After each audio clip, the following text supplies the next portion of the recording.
En el aire, Nico Descalzo, bienvenido a la mañana de Juan Domingo. Un periodista joven que, lo digo como joven porque es inevitable verlo y ver a un periodista joven, muy talentoso, uno de los columnistas seguidos de Duro de Domar, pero también con su propio desarrollo en los medios. Bienvenido, Nico. ¿Cómo va, Martín? Buen día para vos y para el equipo. Enormemente agradecido por estar compartiendo la mañana de este domingo. ¿Cómo estás viviendo esta etapa? ¿Qué es una etapa de derrota, de fraude, de inseguridad del peronismo? ¿Qué pasó? Mira, justo aproveché el fin de semana para escribir un poco y mañana estaremos compartiendo ahí alguna nota y algún análisis porque ciertamente, verdaderamente estoy preocupado porque, bueno, eso no es novedad, ¿no? Todos los que somos del campo nacional y popular estamos preocupados, pero yo estoy preocupado porque creo que se está buscando una alternativa o dos opciones, ¿no? Por un lado, quienes creen que el pueblo se equivoca y que también hubo fraude, y esa es una actitud, me parece, un tanto defensiva, y otra que tiene que ver con estar resignados a esta época y a este tiempo que nos toca vivir y a un gobierno que profundizará y como también se consolidará su modelo deshumano, de ajuste, de miseria. Entonces, parece que son esas dos alternativas: o nos enojamos con nuestro pueblo y pensamos en el fraude, o nos resignamos a la etapa que viene y a estos próximos 2 años, si no son otros 4 años más, ¿no? En esta resignación de esta noche larga y negra que vemos. Yo creo que hay una tercera posición, reivindicando nuestra posición peronista. Yo creo que hay una tercera posición que es hacernos cargo de que a la sociedad o a un sector importante de la sociedad le propusimos o Milei o el abismo. Y mucha gente tenía miedo que el país se vaya al tacho el lunes 27 de octubre.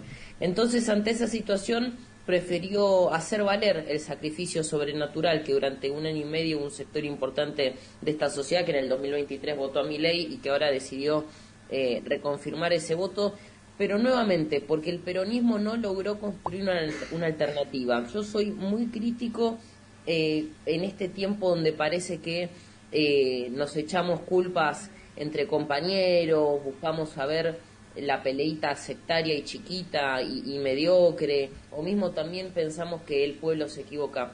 Yo creo que el pueblo siempre vota con verdad, siempre vota con razón, porque también fue ese mismo pueblo el que bancó a Cristina con el 54% en el 2011, el que también nos dio la posibilidad de volver en el 2019 y que ahora decide acompañar tristemente a esta tragedia nacional que nos toca. Pero Martín, yo creo que tenemos mucho por pensar. Si querés lo podemos seguir profundizando, pero no quiero buscar culpas afuera, no quiero buscar tampoco culpas en modo de sacar provecho de la interna adentro. Lo que tenemos que hacer es que el peronismo vuelva a ser una alternativa de gobierno y que hable sobre la agenda de la gente y no sobre la agenda de los dirigentes. Bueno, yo creo que la agenda de la gente está más ligada a lo que pierde frente a la política de Milei que a lo que puede aspirar de una manera imaginativa, digamos. Este gobierno se ha dedicado a bajar derechos y a precarizar la forma de vida, la forma de comer, la forma de trabajar, la remuneración, la evaluación del esfuerzo de cada uno, como si toda la gente que necesitara apoyo, ayuda o justicia fuera abusadora, digamos, de un Totalmente. sistema, ¿no? Totalmente. De hecho, sí. Se apresuraron también a dar los cómputos porque ahora en el recuento final hay provincias que ellos se las daban por ganadas y las perdieron, como La Rioja, por ejemplo.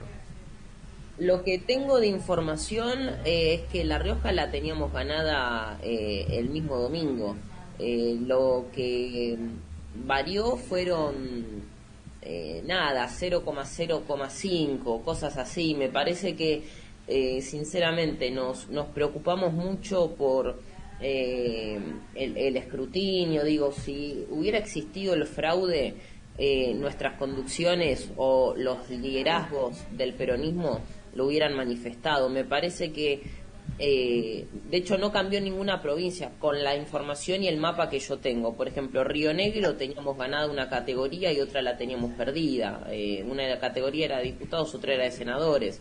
En La Rioja mantuvimos la diferencia arriba, lo mismo con otras provincias. Yo creo que si hubiera existido verdaderamente el fraude, a mí me hubiera encantado tener esa idea y que realmente hubiera existido, pero si eso hubiera sucedido, no me queda ninguna duda que Cristina, Axel, Massa, Máximo y un centenar de dirigentes estarían manifestándose de esta manera. Por eso me parece que lo que tiene que venir de acá al 2027 es un sinceramiento de las posiciones de cada parte del peronismo y una verdadera vocación por reconstruir un proyecto nacional, federal y un movimiento que represente en las 24 jurisdicciones de este país. Porque yo lo que estoy viendo es que el peronismo o nuestro movimiento, del cual formamos parte tal vez la gran mayoría de los que estamos charlando y compartiendo esta mañana de domingo, estamos viendo que solo le estamos hablando a la tercera sección electoral de la provincia de Buenos Aires. El movimiento se transformó en algo pequeñito, chiquito, que solo habla del conurbano o del AMBA, del área metropolitana de Buenos Aires, que justamente integra la ciudad de Buenos Aires y el conurbano. A mí me preocupa que, por ejemplo, hayamos perdido la representación parlamentaria en Jujuy, en Salta, en Neuquén y en alguna provincia más, bueno, que ahora voy a revisar, Jujuy, Salta, Neuquén, y encima con porcentajes que no superaban en algunos casos los 12, 13 puntos. Entonces, ahí es donde me parece que no estamos logrando todavía recomponer el vínculo con un sector importante de la sociedad. 6 de las últimas 7 elecciones las perdimos. La provincia que me faltaba era Misiones, donde también ahí perdimos representación. O sea, y sumando a Córdoba, que sacándola a Natalia de la Sota, el compañero que iba como candidato sacó 4,5 puntos. O sea, en 5 provincias el peronismo o Fuerza Patria perdió representación. 6 de las últimas 7 elecciones las perdimos. Me parece que no estamos interpretando a nuestro pueblo. Por ejemplo, hay 8,8 millones de trabajadores en la informalidad. Y seguimos hablando de derechos como si estuviéramos hablando de la época donde el general reconoció al movimiento y le dio al pueblo trabajador todas las conquistas. Entonces, hablamos de agendas en ese sentido, creo que no logramos interpretar a nuestra gente. Por ejemplo, la inseguridad. Nosotros creemos que hay 2 formas, ¿no? Una que tiene que ver con la mejora y el bienestar económico, para que eso reduzca los niveles de violencia y de inseguridad, pero que eso es a largo plazo. Ahora, en el cortísimo plazo, la derecha agarra agendas que le afectan a los laburantes que se despiertan a las 6 de la mañana y tienen que salir a trabajar, y a ese trabajador lo terminan afanando. Y nosotros no estamos hablando de eso. No pudimos hablar de la inflación, y tiene que venir Milei a combatirnos con este tema, que es el principal comedor del bolsillo de los argentinos y de las argentinas. Entonces, un peronismo que no pueda hablar de estas cosas y que siga estando en la comodidad no será un peronismo que volverá a gobernar en el corto plazo y para las mayorías de nuestro pueblo. Ahora, ¿no hay una falta de ciudadanía de la gente que no se sienten argentinos y les gustaría ser colonia yanqui? Creo que por supuesto siempre hay una aspiracional, ¿no?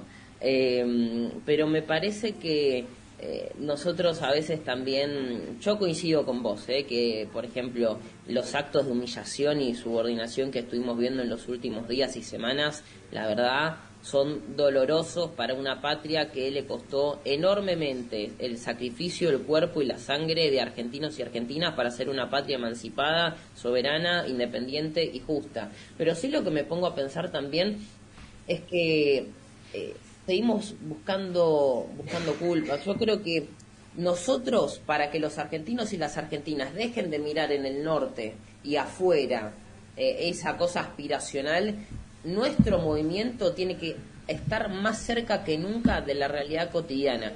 Hay un análisis que hacía el periodista escritor Martín Rodríguez, que me interesó y me gustó mucho, que decía lo siguiente: el peronismo o la dirigencia peronista hace tiempo dejó de contemplar a su pueblo, dejó de contemplar, y eso me parece algo muy interesante, que es algo que escribí, que mañana, como decía, lo publicaremos. Dice: el peronismo no sé cómo va a volver, pero necesita 15 minutos de contemplación. No que te miren, sino mirar, ver qué soy el pueblo argentino, cómo trabaja la gente, por qué no estalla, cómo se consigue el dinero, qué son las aplicaciones, cómo es el movimiento diario de las personas. Justamente eso. Hace muchos años que venimos hablando de agendas demasiado conceptuales, nacionales, alejadas de los problemas reales, mientras crecen las urgencias del bienestar económico de corto plazo.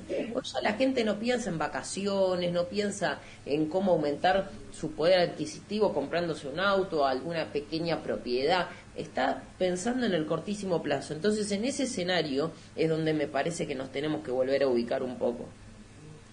Nico, te agradecemos, sabemos que estás urgido, te agradecemos mucho tus pensamientos, es un pensamiento que escuchamos con mucha atención y siempre te tenemos como referencia, así que gracias por estar esta mañana con nosotros.